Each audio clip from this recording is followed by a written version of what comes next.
All right, welcome back to the KnivesFAST channel, guys. Say hello to Ren and Stimpy and Powder Toast Man, Log TV and Choo Choo, and let's get started with today's video. Okay, guys, so this is like the second or third Paul Munko knife I've had on the channel. I think the second. And this guy is really starting to impress me with his design language. This is the Kizer Mystic 3.74-inch blade. Yes, please. And this one is, wow, I cannot read it. Rex 45 blade in stonewash and titanium and micarta. Green micarta handle, linen micarta, of course. Now, this is an incredibly cool looking knife, in my opinion. It's just got a really cool vibe. It's a larger knife. It's thin, though. It's very thin. So it's got this kind of really nice flat linen micarta here. Your transitions are done very well. You kind of feel that right there just a little bit, but not bad. And what I like is this micarta accent around the pivot. Very, very cool. You do have titanium as your frame material and a titanium, hello, come on, see now, titanium backspacer with a lanyard post down here at the end, which I think looks really cool. It's a good place to have it. And this linen micarta, my only comment on that stuff is it tends, and again, this is a pass around knife, so it's gonna look like this, but you know, just kind of prints up really easily, takes a patina, and that could be good for you or bad for you. In my case, with the linen, I'd rather see it nice and clean, but whatever. It still looks fine. So you have this really cool chamfer, and you get this awesome banding in that material, which I think is great. You see your chamfer there. You have a titanium clip with quite a bit sticking out of the pocket, which obviously did not bother me, but it is not reversible. And again, your lanyard pin is back there. Nice open construction, as you can see, and it is a thumb stud opener and a front flipper with a Harpoon blade. Now, I thought it was interesting. I guess I can't remember the state, but apparently there was a town named Mystic that there was a lot of whaling, and so he kind of used that as an inspiration for this kind of whale harpoon blade here that I think is really cool. I read that in an article. Now, Rex 45 is a very interesting choice here. This is a steel you don't see a lot, and when you do, it's been mostly for me on Spyderco, so it's kind of cool to see a Kizer with Rex 45, so that's an interesting choice. Very high-end steel, and this is a $170 knife, so titanium micarta and Rex 45 for $170. We'll go further into that in a minute. You do have a lock bar interface here. Very cool. Blade comes out to the end. You can see we're good and centered there. Very nice. Now, guys, action-wise, this thing is so good. It is riding on bearings, and look at, I mean, just, by the way, did you see that? Did you see that? I like my thumbs, Paul. Let's keep my thumbs, okay? Or Kizer or whoever, you know. But look at that. Very nice action, and it is a dropper and easy to middle finger flick from the stud. Very easy. If you guys know me, if I can do it. Now, I'm going to tell you my one negative thing, and, you know, we'll go from there. And that is, it's not negative. It's a preference thing. So, the thumb studs are absolutely my preference for opening this knife. I've carried it 2 or 3 times, and that's how I opened it. I am not a fan of this particular front flipper. I wish the jimping was a little more aggressive. I will tell you, though, if I concentrate and do it, you can see I do it fine.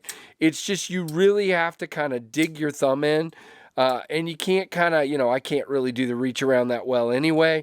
I just wish it was either more geometric here or had a little more aggressive jimping. But can I do it?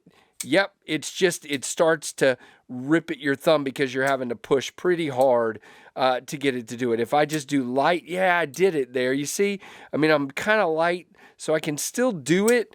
It's just, it's not as easy as some front flippers I've had in recently, if that makes sense. But the detent, listen to this. I mean, detent is wonderfully good. tuned perfectly. The drop is ridiculous. I mean, ridiculous. Grip, guys, yes. Okay, 4-finger grip on this one. It is very thin, but it still feels good. You do get some kind of, not 90, but some kind of little sharp right there on the edge of your fingers, but doesn't bother me at all.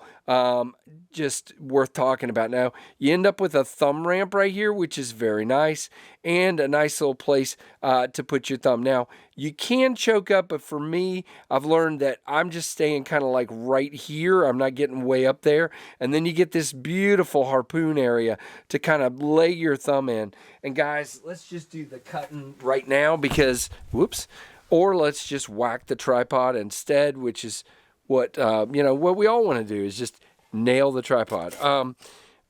But you can see here, it is a cutter. Now, this is a pass-around knife, and so it's obviously, it's obviously been cut with a little bit. There you go.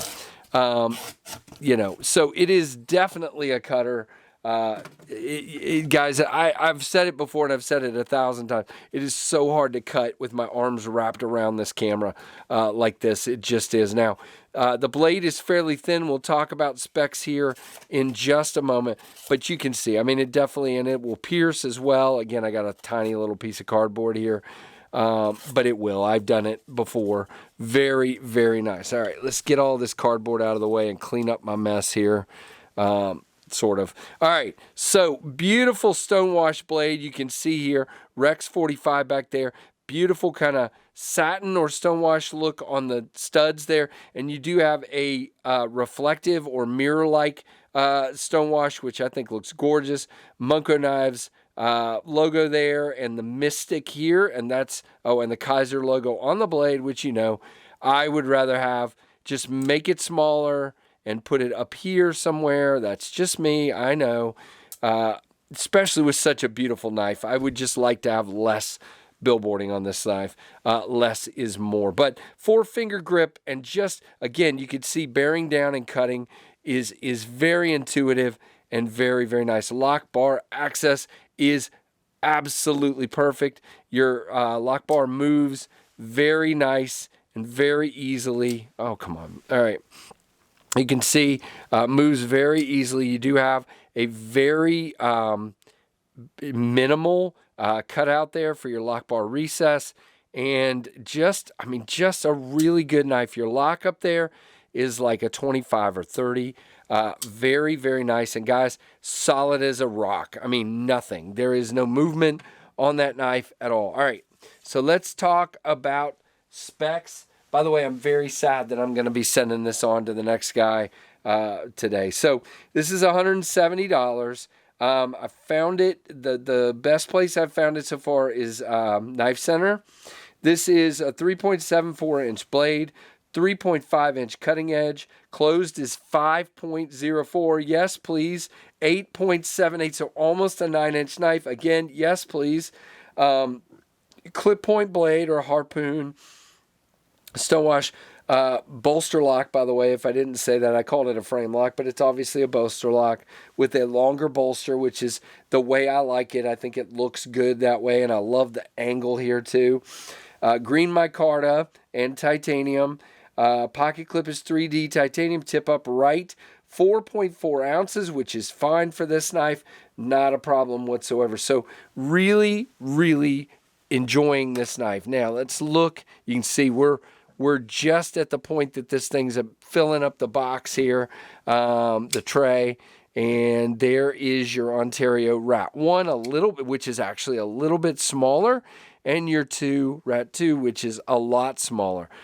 Very interesting, very cool knife. Another killer design from Paul Munko and Kizer. So what do you guys think of this one? Let me know down below what your thoughts are on the Paul Munko designed Kizer Mystic. Would love to hear your comments and thoughts down below. Give me a thumbs up.